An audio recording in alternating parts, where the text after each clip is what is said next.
रमेश, बहुत स्वागत है आपका। और आज बाज़ार में थोड़ा उठा-पटक का दिन रहा और ये एक्सपायरी से 1 दिन पहले की उठा-पटक है, वीकली एक्सपायरी से। हालाँकि पिछली बार मैंने यही पूछा था कि अब तो हर दूसरे-तीसरे दिन कोई न कोई एक्सपायरी हो जा रही है। लेकिन फिर भी क्या आज की जो उठा-पटक रही और ख़ास करके आखिरी समय में रिकवरी देखने को मिली, वो जो बाज़ार का वापस सँभलना है, क्या उसका कोई लेना-देना एक्सपायरी से है? हालाँकि जब हम एक्सपायरी की बात कर रहे हैं तो मुझे आज सेबी चेयरपर्सन की एक बात ध्यान में आ रही है, उसकी बात आगे करूँगा। पहले आपकी शुरुआती टिप्पणी।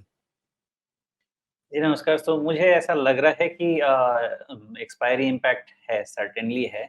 लेकिन साथ में ये भी चीज़ जानने की है कि शायद ये मार्केट में जो लार्ज कैप या नैरो मार्केट है, ये थोड़ा और कंसोलिडेशन में रहेगा और मेबी थोड़ा-सा ऐसा डाउनसाइड परसिस्ट कर सकता है क्योंकि 19,500 के नीचे क्लोज़ मिला निफ्टी का। अगर ऐसा है तो इसका इंडिकेशन ये रहेगा कि सपोर्ट 19,000 प्लस माइनस 200 पॉइंट्स कहीं पे इमर्ज होने चाहिए धीरे-धीरे।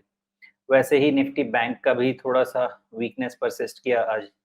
तो मोस्टली मैं इसको ऐसा कोई बहुत बड़ा फॉल तो नहीं समझ पा रहा हूँ, लेकिन ये थोड़ा mild consolidation with decent correction हो सकता है बिकॉज़ सडनली जो यूएस का 10 इयर्स ट्रेज़री यील्ड है जो जिसकी उम्मीद मुझे 4.75 तक थी ही, वो भी क्रॉस हो चुका है और मेबी उसका हेडरूम अब बन रहा है अप टू 5।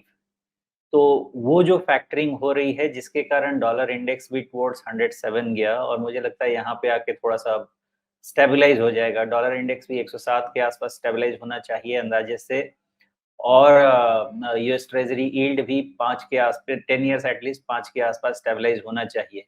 तो इन दोनों का थोड़ा अगर निष्कर्ष देखें, तो मुझे ऐसा लगता है कि Nifty 19,000 plus minus few hundred points 200 points support लेके इमर्ज होनी चाहिए आने वाले समय में और तब तक रिजल्ट सीजन भी शुरू हो जाएगा तो मे भी 1-2 हफ्ते का और कंसोलिडेशन होगा फिर थोड़ी क्लैरिटी मिलेगी जो एटलीस्ट यूएस का जो डेट सीलिंग थ्रेट था वो थोड़ा सा पुश हो चुका है पुश हो गया है अभी नवंबर के तरफ तो उससे थोड़ी राहत है और बाकी अब रिजल्ट सीजन शुरू हो रहा है तो इससे जो फिलहाल हाई फ्रीक्वेंसी डेटा जो है या जो जीएसटी नंबर्स हैं इनसे किसी भी तरह से कोई नेगेटिविटी एटलीस्ट इंडिया में तो उम्मीद नहीं कर रहा मैं।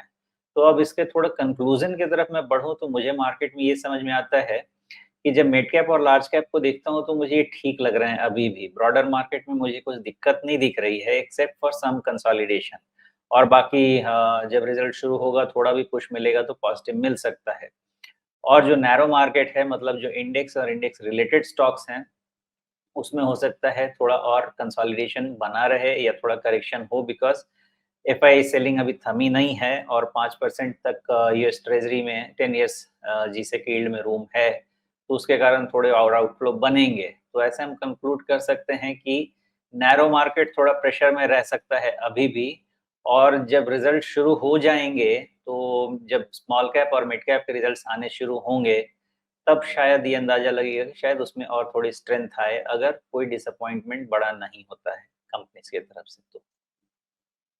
जी, तो पहले एक निफ्टी पर थोड़ा टेक चेक ले लेते हैं। जैसा आपने कहा कि हाँ एक्सपायरी से लेना-देना है, तो उसके लिहाज से ख़ास करके कल के लिए, एक्सपायरी के दिन के लिए, गुरुवार के लिए आपके सामने कौन-से लेवल्स महत्वपूर्ण रहेंगे, जिनका बहुत ध्यान रखना है? और जैसे आज कुछ चर्चा ये थी कि भई अगर 19,400 के ऊपर की क्लोजिंग आने लगी, तो फिर शॉर्ट कवरिंग भी बड़ी तेज़ी से आएगी।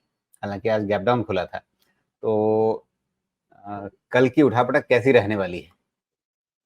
एक्चुअली जिस तरह का गैप डाउन ओपन था निफ्टी का और निफ्टी बैंक का, ये इसमें बहुत अच्छा हुआ ऐसा बंद मिल गया। अदरवाइज़ गैप डाउन के बाद अगर डेज़ लो के तरफ क्लोज़ मिलता था तो वो कुछ अलग ही इंडिकेट करता था कि हो सकता है कल कुछ बड़ा खराब उस तरह का न्यूज़ आने वाला हो। लेकिन जो इसने बंद दिया है वो यही लगता है कि थोड़ा एक्सपायरी रिलेटेड प्रेशर्स के कारण ये रह रहा है और बिकॉज़ एफआईआईज़ की शॉर्ट पोज़ीशंस अभी भी बन ही रही हैं। तो ये उसी का नतीजा है और अगर आप लेवल्स पे पूछेंगे तो मुझे लगता है कि एट लीस्ट एक बार में 19,250 विथ फ्यू डिफरेंस पॉइंट मुझे तो नहीं लगता कि टूटेगा अभी इमीडिएटली।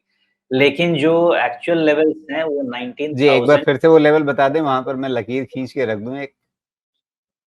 19,250 ये जो मार्क है, वो हमें मान के चलना चाहिए कि वो नहीं टूटेगा फिलहाल। लेकिन जो एक्चुअल लेवल बन रहा है सपोर्ट का, वो बन रहा है 19,000 ही बन रहा है और वहाँ से 100-150 पॉइंट का नीचे डाउनसाइड रख सकते हैं और 200 पॉइंट्स का ऊपर। तो ऐसा कह सकते हैं कि इमीडिएट सपोर्ट 19,250 पे है, लेकिन जो सपोर्ट रेंज है, वो करीब-करीब 18,850 से लेके ऑलमोस्ट 19,250 तक का ये सपोर्ट रेंज एक्सटेंड हो सकता है। जी। अच्छा कल किस तरह के लेवल्स दिखने शुरू हों? हालाँकि वैसे हम लोग बहुत ज़्यादा जो फ्यूचर एंड ऑप्शन की बातचीत करते नहीं हैं, लेकिन चूँकि एक महत्वपूर्ण सपोर्ट लेवल के आस-पास एक्सपायरी का दिन रहेगा, तो बहुत सारे लोगों की धड़कनें मतलब तेज़ रहेंगी। तो थोड़ा-सा उनकी मदद के लिए किस तरह के लेवल्स पर कैसी रणनीति उन्हें रखनी चाहिए? इसका अगर एक अंदाज़ा दे सकें। देखिए, आज जिस तरह से क्लोज़ है और जो डाउ फ्यूचर्स का बिहेवियर है, अगर इसको हम यहाँ पे एज़ इट इज़ मान लें, तो कल होना चाहिए थोड़ा-सा पॉज़िटिव और पॉज़िटिव ओपन होके जो सपोर्ट बन रहा था, वो अब रेजिस्टेंस बन जाएगा। मतलब 19,500 से 19,550 की तरफ रेजिस्टेंस क्रिएट हो जाएगा निफ्टी का कल के ट्रेड के लिए। ऐसा मेरा अंदाज़ा है और नीचे में जो आज का लो है, वहाँ से सपोर्ट शुरू होगा और 19,250 तक सपोर्ट मेंटेन रहना चाहिए। जी। तो कल के ख़ास करके ये लेवल्स हैं और उनका ध्यान रखते हुए जो लोग वायदा कारोबार में ट्रेडिंग करते हैं, उनको अपनी रणनीति बनानी चाहिए।